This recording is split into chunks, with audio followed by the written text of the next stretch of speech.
The promise of equal opportunity is a legal right afforded to all our nation's workers and is woven into the fabric of the American dream. Since its inception in 1965, the Equal Employment Opportunity Commission has helped to make this promise a reality.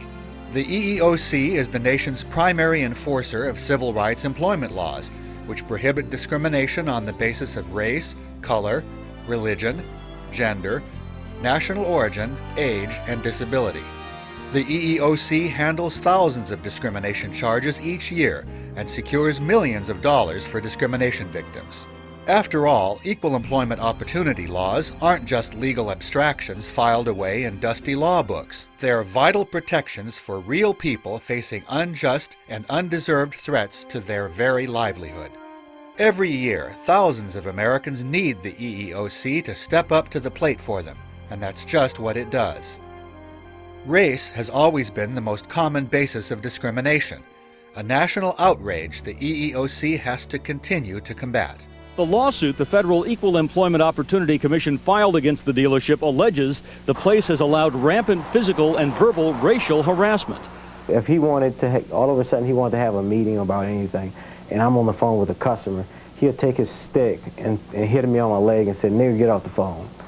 You know, just loud enough so I can hear it. The used car manager is not identified in the lawsuit, but the EEOC lawsuit says he threatened and struck black employees with a baseball bat and/or nightstick, which he referred to as his N-word stick or his B-word stick. Boyd lost his job after complaining.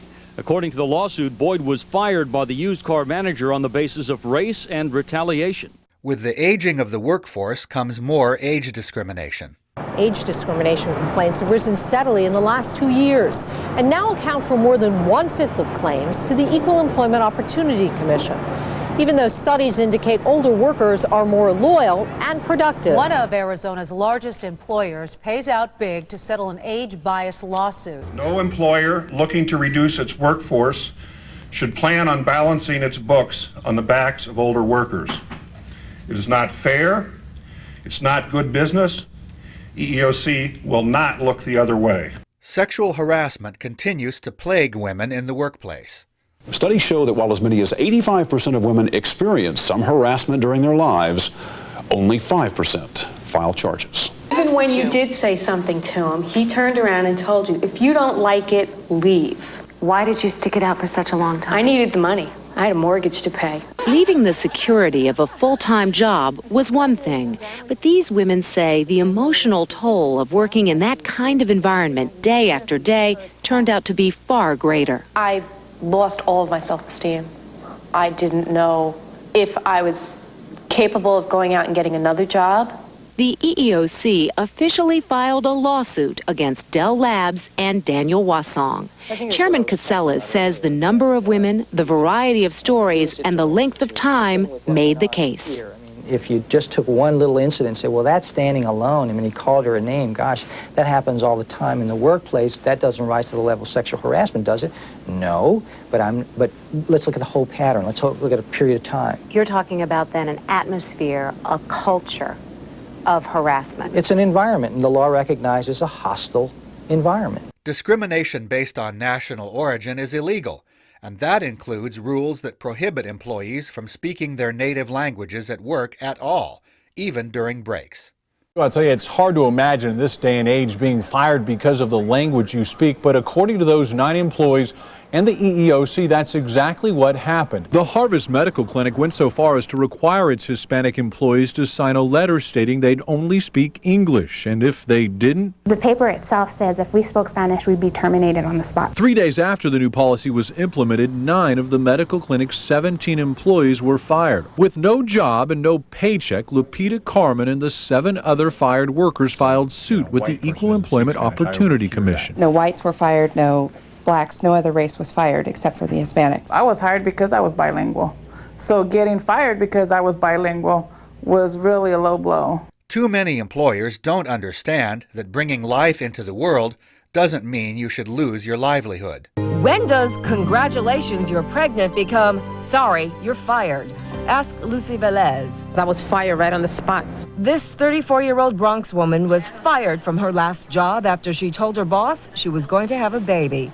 Lawyers for the EEOC decided to sue Havana Potatoes on Lucy's behalf. I think that employers still do not accept the fact that women are entitled to do certain things even though they're pregnant.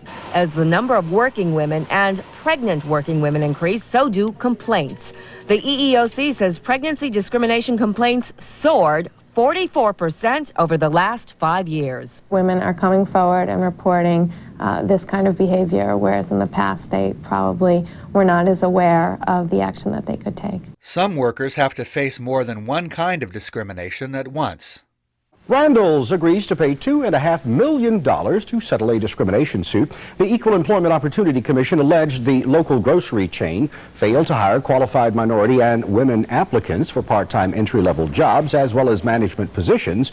Deborah Victor reacts to yesterday's multi-million-dollar lawsuit filed and settled between the government and Randall's. We have so many women that's been there just as long as I have in the same position.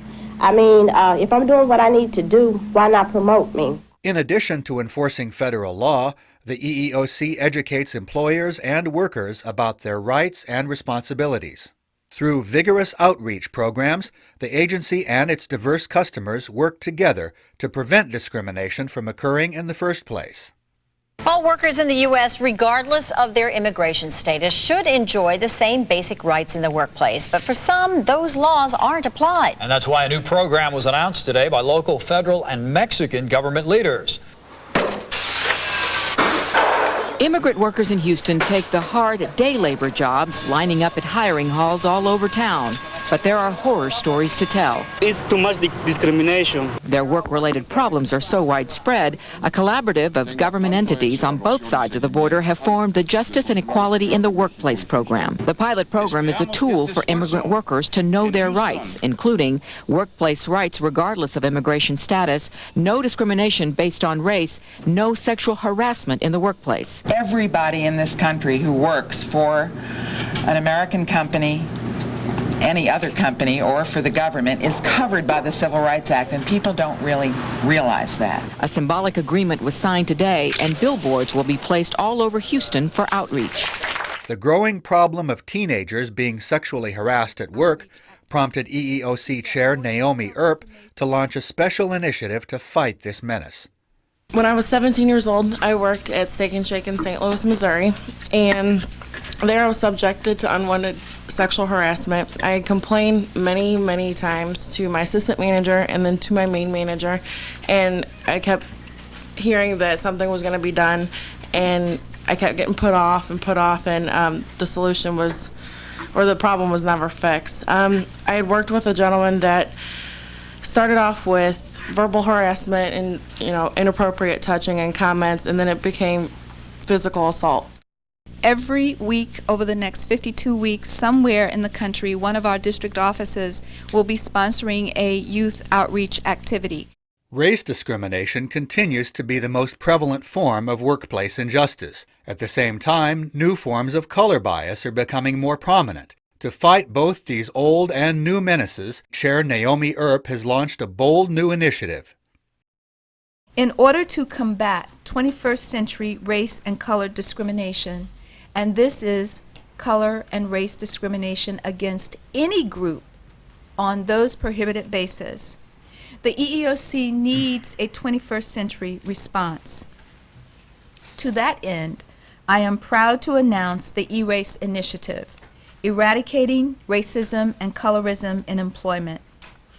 E-Race is intended to be fluid, dynamic, and inclusive.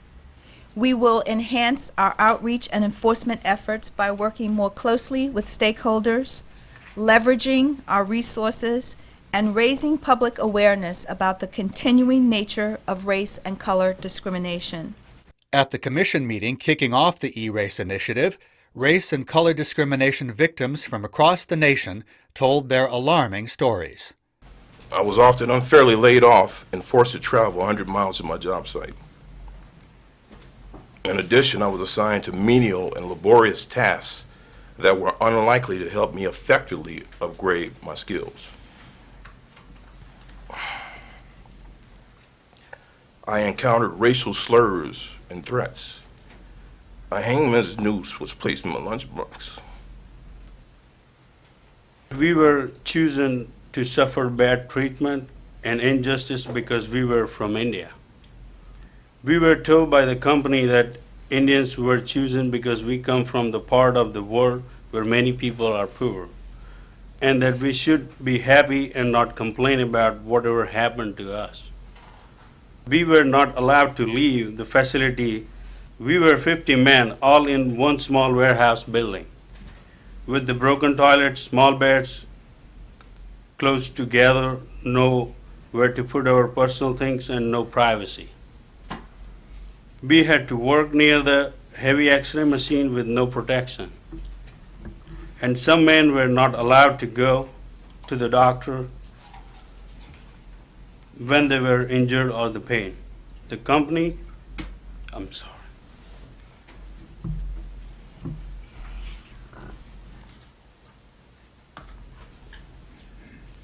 I don't want anyone else to be in that position where they're afraid or they're embarrassed of what they eat, what language you speak at home, who their grandparents are.